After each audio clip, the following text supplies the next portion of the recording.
right, welcome everybody to the Wolfpacker Show. Matt Carter, Matt Coe.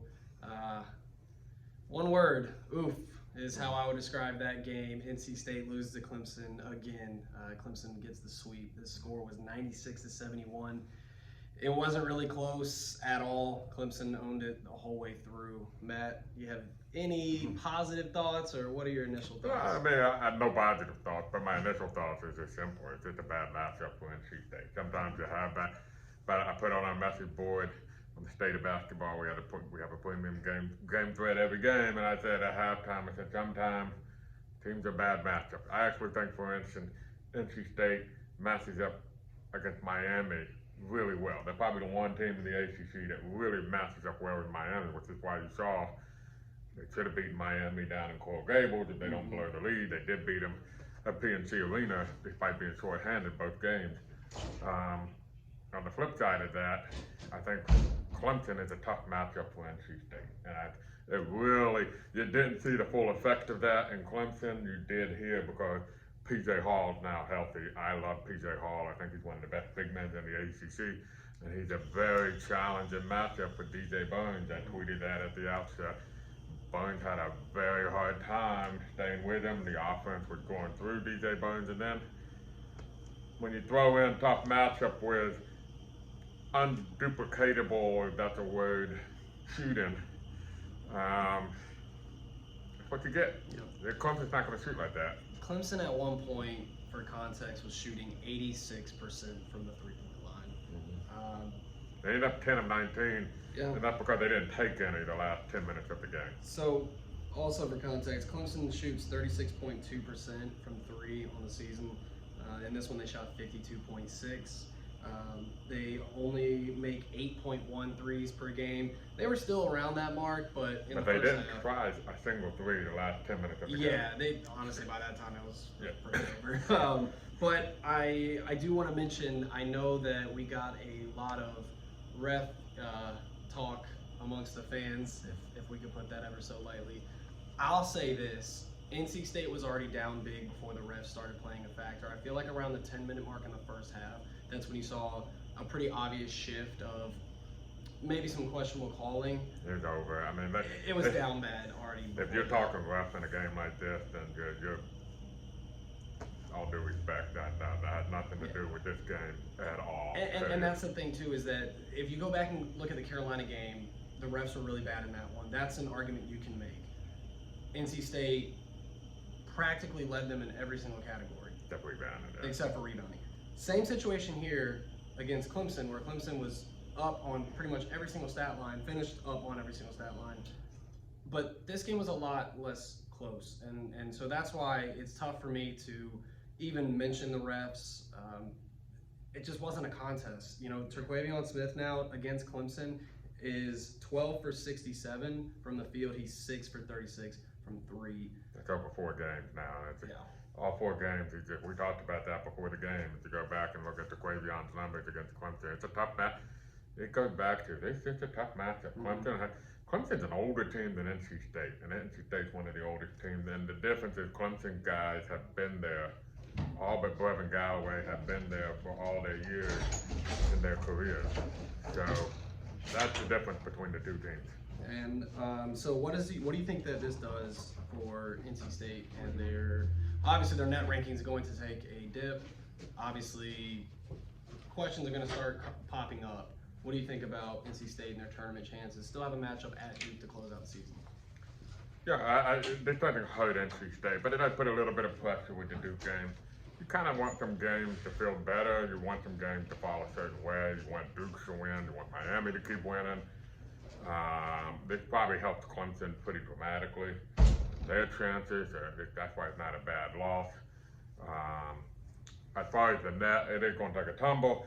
But as I said before, here's the key for the net.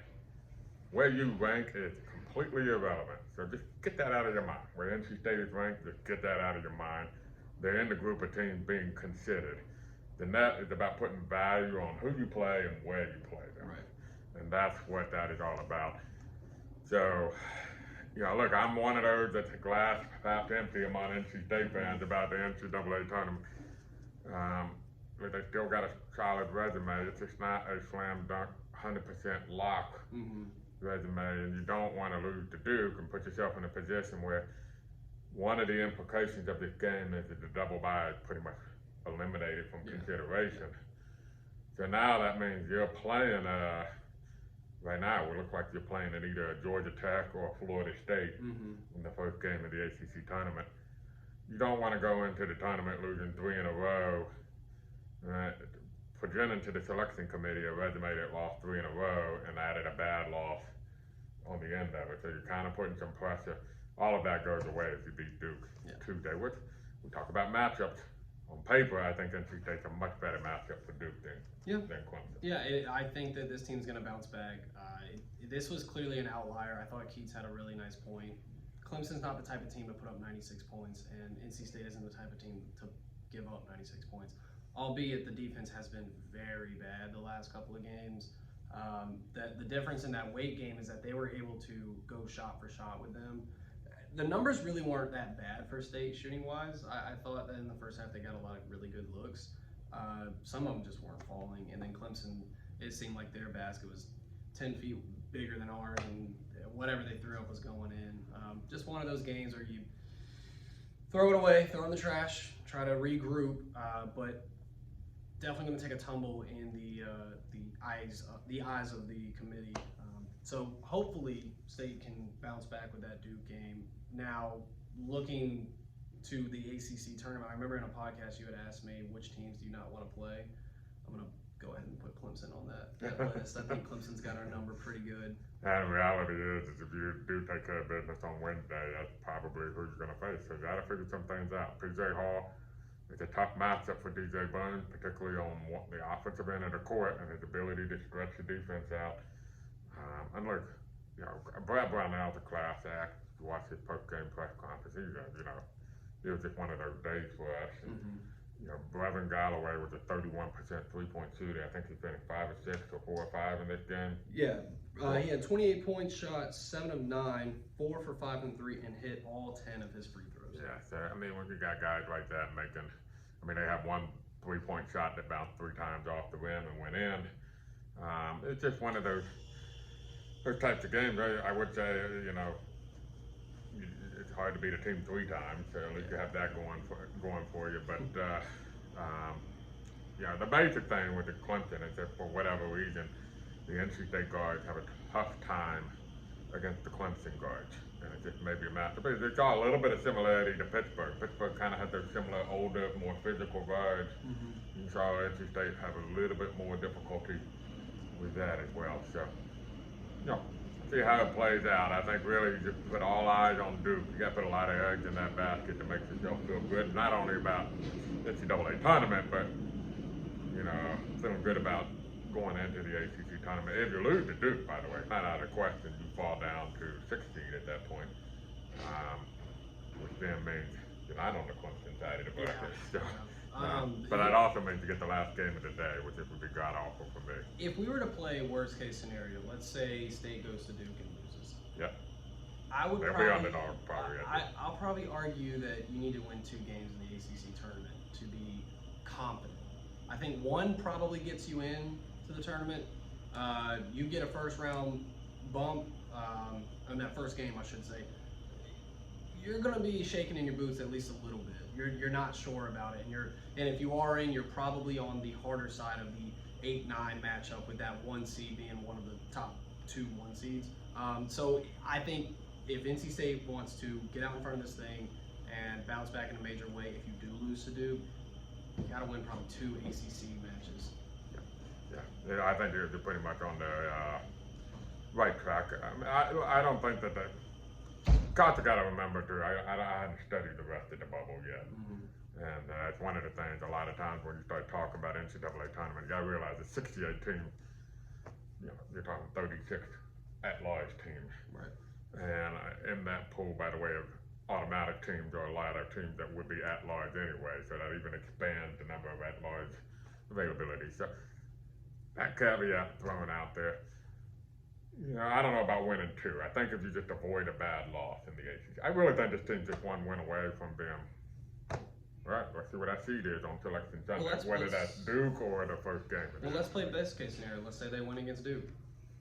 Then they're fine going in. I think they should be fine, right? Yeah, that would lock them in. That's a quad one win, by the way, on the road, no doubt about it.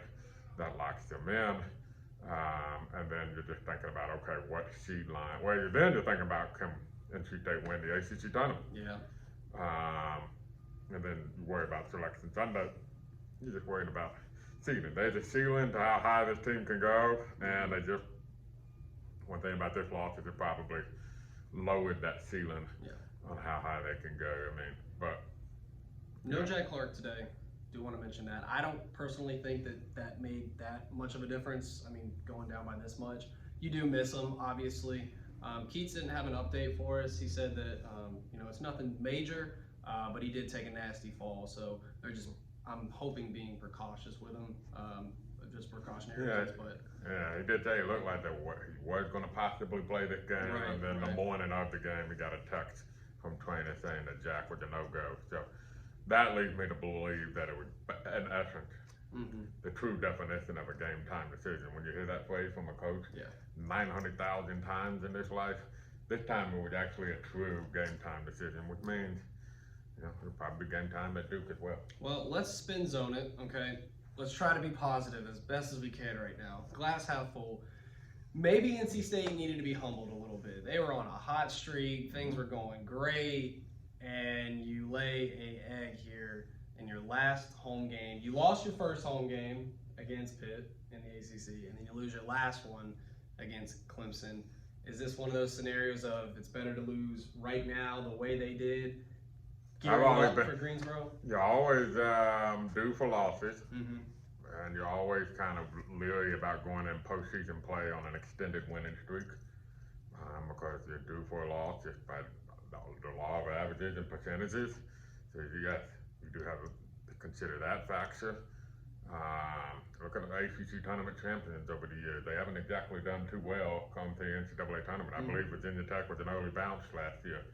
I know Georgia Tech was an early bounce the year before. So there is something to, I believe, something to that. So to answer the question, I think there's something to be said about being humbled a little bit, and they haven't had really a game like this all year long. So the fact that it came at this point in the season, it hurts, but every team's gonna have one like this. I mean, Virginia just had one at Boston College for Pete's sake. I mean, Clemson lost to Louisville, so it happens. Clemson team's been a weird team lately, by the way. They beat Florida State by 40. They beat Syracuse by like 30 or something today. 22, I think, to Carolina, or was it 20? Yeah. Had a bad loss. And then I just go to say they had this game in Chapel Hill when Carolina couldn't miss a 3-point shot in that game. So you asking me, the positive aspect of it is this game happens sometimes. It just happens during the season. I've seen it a ton of times on this beat. So the question is, if it's the first time it has happened to this NC State team, so how do they flush it? How well do they flush it? That's the question. Great teams bounce back. Jarkel Joyner, I hate that he went out like this. He needs 20 points to get to 2,000. I think he's got a good shot to do that against Duke. We'll see. But got a road game against Duke, and then you get to do the traveling to Greensboro. We get to flip-flop. I don't have to do very much driving to get down to the Coliseum. But I think that should do it. Any closing thoughts? No, I think that, as I said, pretty much covered it, and see how we bounce back. This will be a bit of a new experience. I will be at Cameron Indoor Stadium. Not looking forward to it. I'm one of the few people that does not like covering games at Cameron Indoor Stadium. So we'll see how that goes. You can tell he's excited. Well, we got to get out of here before they kick us out, because the Hurricanes got a match to win tonight. Matt Carter, Matt Coe, Wolfpacker. Go follow us on YouTube, like, subscribe, follow us on Twitter. We'll see you.